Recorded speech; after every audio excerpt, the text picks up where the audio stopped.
कहानी शुरू होती है। हम एक लड़की को देखते हैं जो समंदर के किनारे घूम रही थी। उसे वहाँ पर एक सूटकेस नजर आता है। जैसे ही वो उसे खोलती है उसकी बदबू से उसे उल्टी आ जाती है। उसमें से किसी का कटा हुआ हाथ निकलता है। अब कहानी चली जाती है 10 साल पीछे। हम यहाँ पर जान पाते हैं ये किसका हाथ था और इसके साथ क्या हुआ था, उसकी ऐसी हालत क्यों हुई। हम मेलेनी नाम की एक लड़की को देखते हैं जो एक होटल में वेट्रेस का काम करती थी और साथ ही साथ नर्सिंग की पढ़ाई भी कर रही थी। एक दिन उसके पास एक आदमी आता है जो उसके साथ वहीं पर वेटर का काम करता था। उस आदमी का नाम बिल होता है। वो उसको अपने साथ बाहर खाने पर ले जाने का पूछता है। अब मेलेनी भी ये जानती थी कि इसकी पहले भी एक दोस्त है। ये उसके साथ फिर भी जाने के लिए तैयार हो जाती है। ये कसिनो में काफी वक्त गुजारते हैं, गेम्स खेलते हैं। बिल अब मेलेनी को अपने लिए बहुत खास समझने लगा था क्योंकि वो गेम्स में अच्छे खासे पैसे कमा रहा था। उसे ऐसा लग रहा था कि वो उसके लिए बहुत लकी है।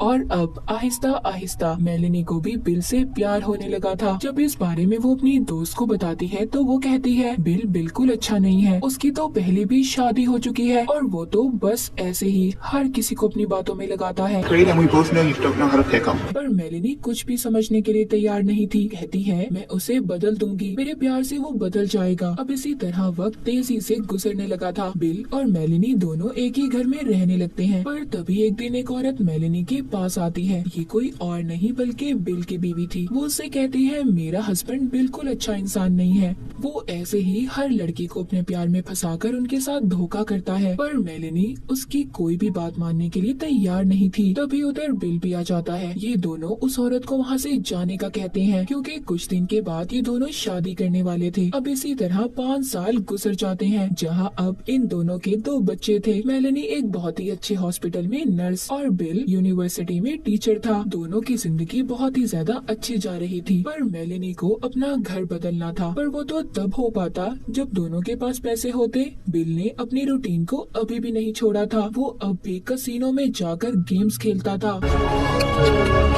उसने अभी भी एक लड़की को अपनी दोस्त बनाया हुआ था जिसका मेलेनी को बहुत जल्द पता चल जाता है कि वो उसे धोखा दे रहा है। उसके पास से उसे एक लड़की का नंबर भी मिलता है जिस पर उसका नाम भी लिखा हुआ था। अगले दिन जब वो अपने हॉस्पिटल में जाती है तो उस नाम की ही लड़की उसके पास अपना चेकअप करवाने आई थी और बातों ही बातों में ये उससे पूछ लेती है, जिससे इसको पता चलता है कि ये बिल की ही यूनिवर्सिटी की है। ये सब तो सुनकर जैसे वो पागल सी हो गई थी कि इतना वक्त एक साथ गुजारने के बाद बिल अब भी उसको धोखा दे रहा था। ये रात को बिल का पीछा भी करती है और अपनी आंखों से उसे देख लेती है उस लड़की के साथ। मगर ये अब भी बिल को कुछ नहीं कहती क्योंकि ये अपने बच्चों की वजह से चुप थी। ये अपने बच्चों की वजह से ही बिल को छोड़ना नहीं चाहती थी क्योंकि ये जानती थी कि इन सब चीजों का असर उसके बच्चों पर होगा। वो अपने हस्बैंड के बार बार झूठ बोलने पर तंग आ चुकी थी, रोज रात देर तक उसका इंतजार करना। पर अब वो ये फैसला करती है कि अगर बिल उसको धोखा दे सकता है तो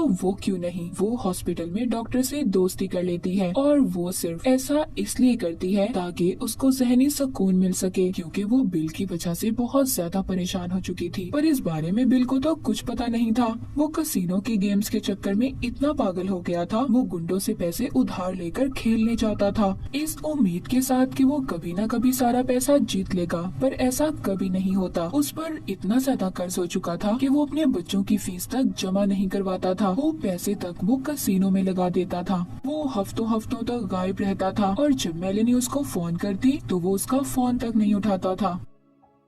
उनका रिश्ता बस टूटने ही वाला था। पर वो बिल को डिवोर्स देना नहीं चाहती थी क्योंकि बचपन में भी उसके साथ ये सब हुआ था। उसके डैड की मौत के बाद उसकी मॉम ने दूसरी शादी कर ली थी पर उसको वैसा प्यार नहीं मिल सका जैसा उसे उसके सगे डैड से मिलता और यही सब वो अपने बच्चों के साथ होने देना नहीं चाहती थी। अब इसी तरह देखते देखते 4 साल और गुजर जाते हैं। उनको उनका दूसरा घर भी अब मिलने वाला था। पर ऐसा कैसे हो पाता, उसके लिए तो इन्हें पैसे चाहिए थे और बिल के पास कोई पैसा नहीं था। वो अपनी अय्याशी की जिंदगी में मगन था। एक दिन मेलेनी उस लड़की का मैसेज पढ़ती है जो बिल की दोस्त थी, जो उसके साथ उसकी यूनिवर्सिटी में भी थी। वो उसको अपने पास बुला रही थी। जब ये उसका पीछा करती है तो बिल उस लड़की को लेकर जाने ही वाला था, पर ये पार्किंग एरिया से गाड़ी को दूसरी साइड पर खड़ा कर देती है क्योंकि गाड़ी की दूसरी चाबी मेलेनी के पास थी। अब जब बिल घर आता है तो उसको बहुत गुस्सा आता है क्योंकि वो जानता था कि ये काम मेलेनी ने किया है। वो उस पर चिल्लाता है, उसे मारने भी वाला था,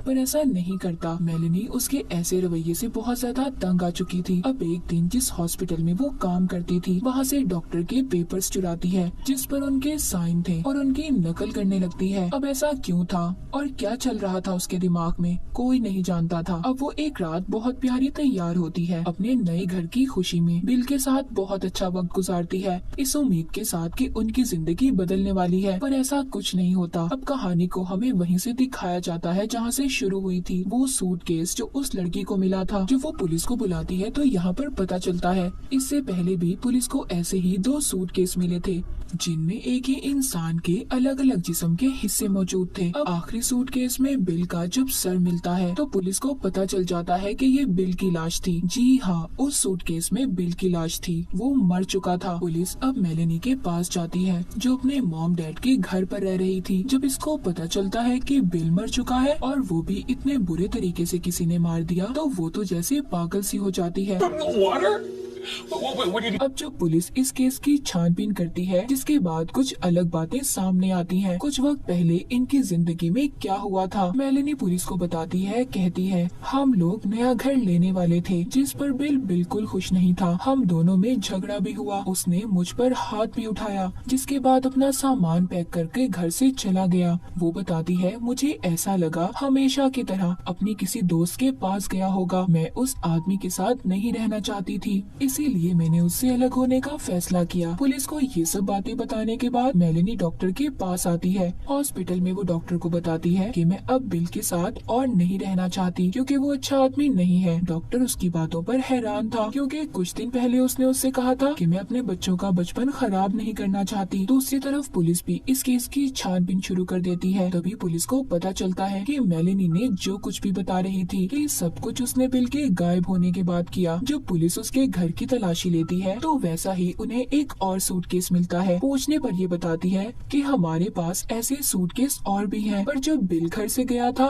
तो वो बिल्कुल ऐसे ही सूटकेस के अंदर कपड़े लेकर गया था। अब पुलिस को भी ये पता चलता है कि कुछ दिन पहले मेलेनी ने एक गन को भी खरीदा था। वो गन तो पुलिस को इसके घर से नहीं मिलती, पर पूछताछ करने पर पता चलता है उस गन में जो गोलियां थी वैसे ही गोली बिल की लाश में से मिली थी, मतलब इसी गन से उसको मारा गया था। इस पर मेलेनी ये कहती है कि जाते वक्त वो अपनी सारी चीजें साथ लेकर गया था और क्या पता ये गन भी ले गया हो और उसी की गन से किसी ने उसे मारा हो। पुलिस जब घर को चेक करती है तब भी उन्हें घर से कोई निशान कुछ नहीं मिलता, पर उन्हें ये भी पता चल गया था कि बिल के गायब होने से 2 दिन पहले ही मेलेनी ने उस गन को खरीदा था, जिस पर वो उन्हें बताती है कि बिल ने ही मुझे इस गन को खरीदने का कहा था। जब पुलिस को बिल की गुमशुदा गाड़ी मिलती है जिसमें उसके खून के निशान थे, मेलेनी पुलिस को ये कहती है कि हो सकता है किसी गुंडे ने बिल को मार दिया हो।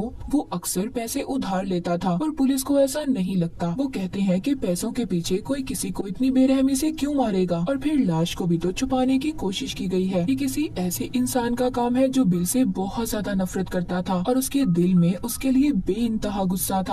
बिल की बहन को भी यही सब लग रहा था कि मेलेनी ही थी जो उससे सबसे ज्यादा नफरत करती थी। वो सारी बात जाकर पुलिस को बता देती है कि मेलेनी और बिल के दरमियान क्या चल रहा था। अब पुलिस का शक और ज्यादा पक्का हो जाता है, पर उनके पास अभी भी कोई सबूत नहीं था। इसके बाद वो मेलेनी पर नजर रखना शुरू कर देते हैं और आखिरकार 2 महीनों बाद पुलिस को आहिस्ता आहिस्ता सब कुछ पता चलने लगा था। उन्हें पता चलता है कि बिल के मरने से पहले मेलेनी ने एक दवाई को ऑर्डर पर मंगवाया था, पर उनको साथ ही साथ छानबीन से ये भी पता चलता है और उसने डॉक्टर के नकली साइन किए थे क्योंकि ये ऐसी खतरनाक दवाई थी कि डॉक्टर के साइन के बगैर इसे कोई नहीं देता था। सारे सबूतों को इकट्ठा करके पुलिस एक कहानी बनाती है कि उस रात आखिर हुआ क्या था। यहाँ पर हमें पता चलता है उस रात उनमें कोई झगड़ा नहीं हुआ था। उस दवाई को उसने बिल की शराब में मिलाकर पिला दिया जिससे वो बेहोश हो गया और सुबह बच्चों को स्कूल भेजकर उसने अपने ही घर में उसका खून कर दिया और बाथरूम में ले जाकर उसकी लाश के टुकड़े कर सूटकेस में भर दिया ताकि लाश को उठाने और ले जाने में आसानी हो। जिसके बाद उसने लाश को गाड़ी में ले जाकर समंदर में फेंक दिया और खुद उस गाड़ी को छोड़कर दोबारा घर आ गई। उसने अपने सारे घर को साफ कर लिया पर वो अपने जूतों के बारे में भूल गई थी, जिस वजह से पुलिस को भी उसके खिलाफ सबूत मिला था क्योंकि उसके जूतों पर जो खून के निशान थे वैसे ही निशान उनको बिल की गाड़ी से मिले थे। मेलेनी अब पकड़ी जा चुकी थी।